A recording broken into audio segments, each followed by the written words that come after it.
Dances were like tribal harvest festivals in the Sadie Hawkins day. Total abandon, rejecting everything and looking for something positive and new. A total sexual abandon, drug abandon, dancing abandon. We had an opportunity to visit highly experimental places under the influence of highly experimental chemicals before a highly experimental audience. You know, it was ideal, you know.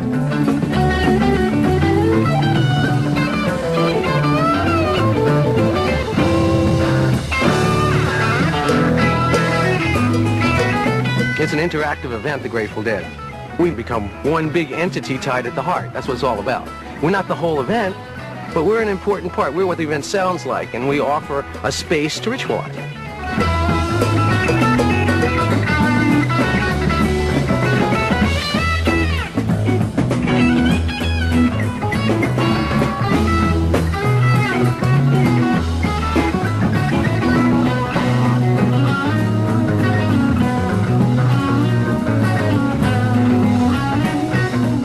So these were like mass excuses for letting yourself go without being the spotlight of anything. Even the bands, Grace used to say the only reason she enjoyed being on stage at these things was because the stage was the least crowded place at the party.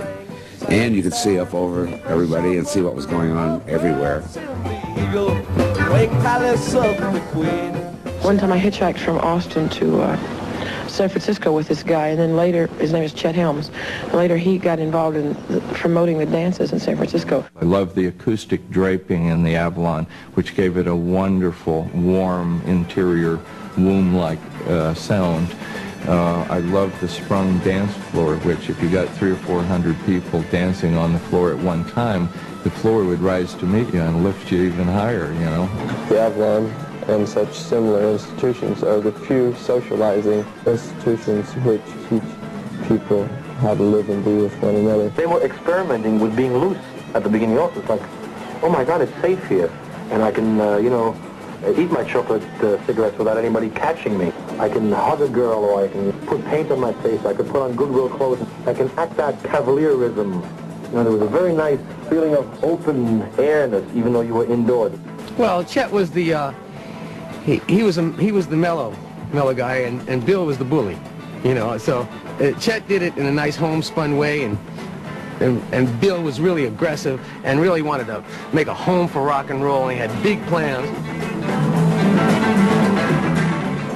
There was a jam session. Michael Bloomfield was playing Hammond organ, Jerry Garcia was playing guitar, Paul Kantner was playing guitar, and I waited for Jerry to finish the solo, and then, you know, they said, go ahead. So I jumped on it.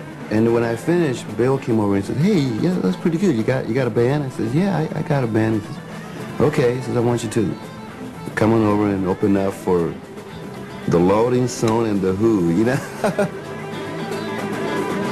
At that time, everybody was playing blues. Jimi Hendrix, Cream, John Mayall, just louder and maybe a little more adventuresome chords, but it was still the blues.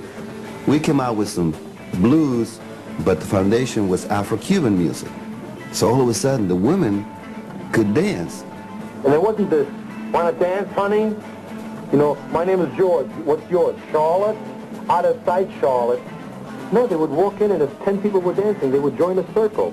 Or they'd see one girl standing there, and they would just move.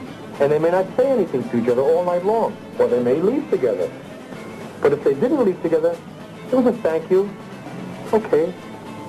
That was a fantasy, but it was nice. And it was healthy, and nobody lost. And the key to those years for me was that everybody won and nobody lost. The musicians had a good time, the producer had a good time, the public had a good time.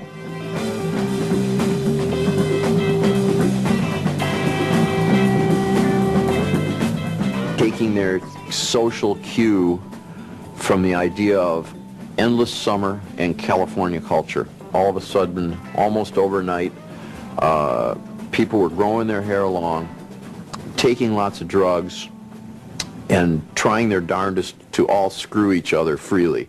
Sexuality became less important, oddly enough, in the sense that you didn't have to spend this long courting time of the boy always figuring out a way to get inside the girl's pants. There were no pants. It was the 60s. Yeah, thank you very much. Thank you. I had to go to one of those other things, do a thing dedicated to that little girl over there called Hartley. Thing called Foxy Lady. Look out.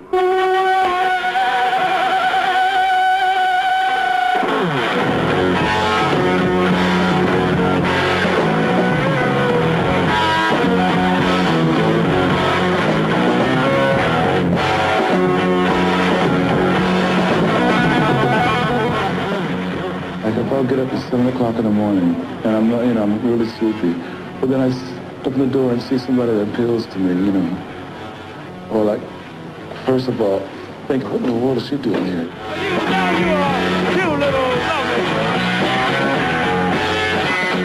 And she says, oh, maybe can I come in? And I'm standing there and really digging her, she's really nice looking, It turns out that's true, because she's about 19, 20, or, beyond the age of so-and-so. And so I said, oh, well, I'll probably stand there, and then...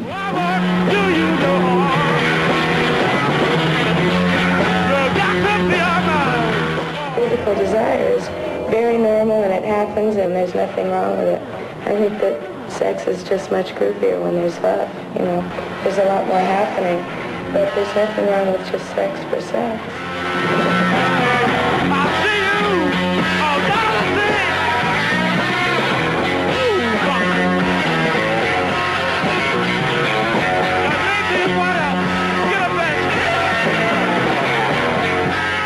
I remember Eric Burdon saying about the difference between the way, say, I smashed up a guitar or played a guitar or ate a guitar or set fire to a guitar and Jimi Hendrix was that with Jimi Hendrix it was erotic and with me it was rape. Ooh, Foxy Lady.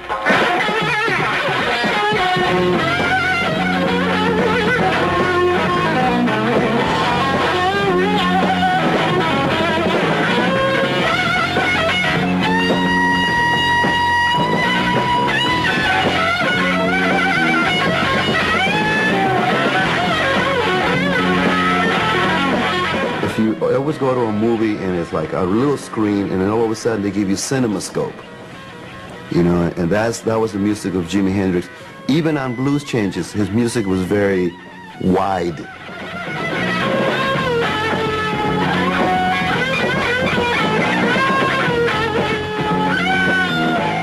When I feel like cleaning my teeth, I do it because I feel like it.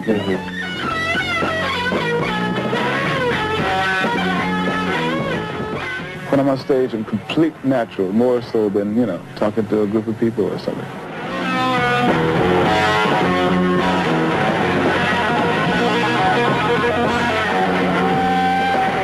And Jimi Hendrix, again, had this kind of role of exorcist. He put Vietnam into that amplifier and just kind of...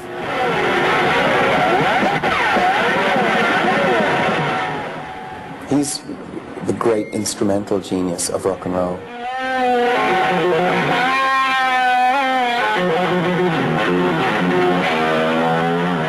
There wasn't necessarily just one way that the world was going to be, whether it was spiritual power, emotional power, sexual power, physical power. Hendrix, all people who just came in and knocked all those doors down. His guitar playing that spoke of some deep ecstasy that could be had, Around 66, it was more of the psychedelic.